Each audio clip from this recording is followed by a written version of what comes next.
قبرستان میں قرآن پاک پڑھنا چاہیے یا نہیں، اور فاتحہ پڑھنا جائز ہے یا نہیں قبر پر؟ دو باتیں سمجھ لیں، ایک قبرستان میں پڑھنا ہے کہ نہیں، ایک ہے میت کے لیے پڑھنا ہے کہ نہیں۔ نبی علیہ الصلوۃ والسلام نے فرمایا کہ اپنے گھروں میں قرآن پڑھو، جس گھر میں قرآن پڑھا جاتا ہے وہاں سورہ بقرہ پڑھی جاتی ہے، وہاں سے جنات بھاگ جاتے ہیں۔ تو یہ قبرستان میں قرآن مجید پڑھنا نبی کریم صلی اللہ علیہ وسلم سے ثابت نہیں ہے۔ گھروں میں قرآن پڑھو، شیطان جنات اس گھر سے بھاگ جاتے ہیں جہاں سورہ بقرہ کی تلاوت ہوتی ہے۔ قبرستان میں جا کر قرآن پاک پڑھنا یہ قرآن و حدیث سے ثابت نہیں ہے، اس وجہ سے نہیں پڑھنا چاہیے۔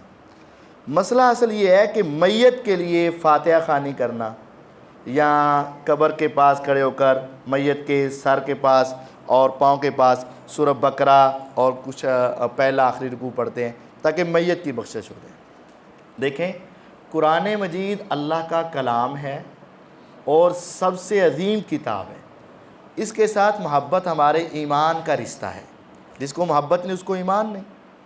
لیکن یہ قرآن زندہ کے لیے ہے، فوت شدہ کے لیے نہیں۔ فاتحہ پڑھی جاتی ہے الحمدللہ رب العالمین، اللہ کی تعریف ہوگی، الرحمن الرحیم میرے اللہ کی شان ہوگی، مالک یوم الدین اللہ تعالیٰ کی بزرگی ہوگی، ایاک نعبد و ایاک نستعین یہ وعدہ ہے اللہ ہم تیری عبادت کرتے ہیں، تجھ سے مدد مانگتے ہیں۔ بندے زندہ کی ہوگی نا عبادت اور مدد۔ اہدنا الصراط المستقیم اللہ مجھے سیدھا راستہ دکھا، یہ زندہ ہی دیکھ سکتا ہے، مردہ تو سیدھا راستہ نہیں۔ صراط الذین انعمت علیہم غیر المغضوب علیہم ولا الضالین مجھے ان لوگوں کے راستے پہ چلا جو انعام والے ہیں۔ تو یہ فوت شدہ نے تو راستے پہ نہیں چلنا۔ تو یہ ساری دعا تو اپنے لیے اور زندہ کے لیے ہوگی، میت کو اس کا کیا فائدہ ہوا؟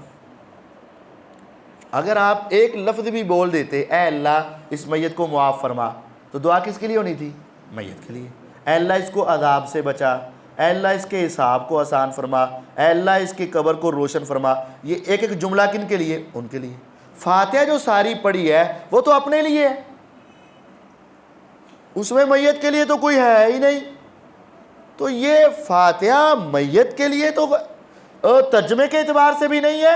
اور دیکھیں، ہمیں اگر اپنے پیاروں سے پیار ہے، اپنے والدین سے، اولاد سے، بھائیوں سے، تو کیا میرے نبی علیہ الصلوۃ والسلام کو اپنی بیویوں سے پیار نہیں تھا؟ اپنی بیٹیوں سے پیار نہیں تھا؟ اپنے چچا سے پیار نہیں تھا؟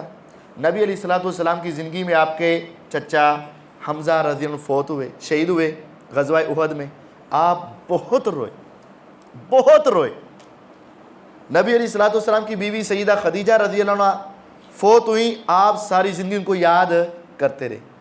چھوٹا سا سوال ہے، نبی علیہ السلام کی دو بیویاں، نبی علیہ الصلوۃ والسلام کی دو بیٹے بلکہ تین بیٹیاں آپ کی زندگی میں، نبی علیہ الصلوۃ والسلام کے چچا، نبی علیہ الصلوۃ والسلام کے تین بیٹے، سینکڑوں صحابہ آپ کی زندگی میں اس دنیا سے گئے، صرف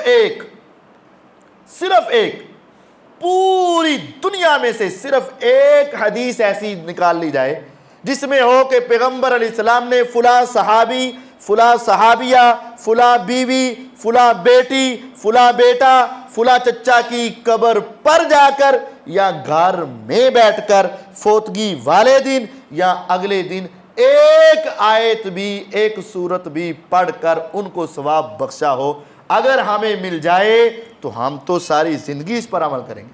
لیکن میں قسم کے ساتھ بھی یہ بات کہہ سکتا ہوں، قرآن و حدیث میں اس کا کوئی ثبوت نہیں۔ اس وجہ سے قرآن زندوں کے لیے ہے، آج عمل کرو۔ فوت ہو جائیں تو قرآن نے ہمیں سکھایا والدین سب سے زیادہ محبوب ہوتے ہیں، تو قرآن نے کہا وَقُلْ رَبِّ ارْحَمْهُمَا كَمَا رَبَّيَانِي، یہ کہو اے اللہ ان پر رحم کر جس طرح انہوں نے میرے بچپن میں میرے اوپر رحم کر۔ ماں باپ کے لیے اللہ تعالیٰ دعا سکھا رہے ہیں، تو ماں باپ سے آگے کون ہے؟ اگر ماں باپ کے لیے بھی دعا ہے، اللہ نے یہ نہیں کہا فاتحہ پڑھو، کہا یہ دعا کرو وَقُلْ رَبِّ ارْحَمْهُمَا كَمَا رَبَّيَانِي صَغِيرًا، دعا کرنی۔ تو اگر والدین کے لیے دعا ہے تو باقی سب کے لیے بالاولیٰ دعا ہے۔ آپ نماز میں پڑھتے ہو ربنا اغفر لی وَلِوَالِدَيَّ وَلِلْمُؤْمِنِينَ يَوْمَ يَقُومُ الْحِسَابُ، یہ دعا ہے، تو دعا کرنی ہے، فاتحہ نہیں۔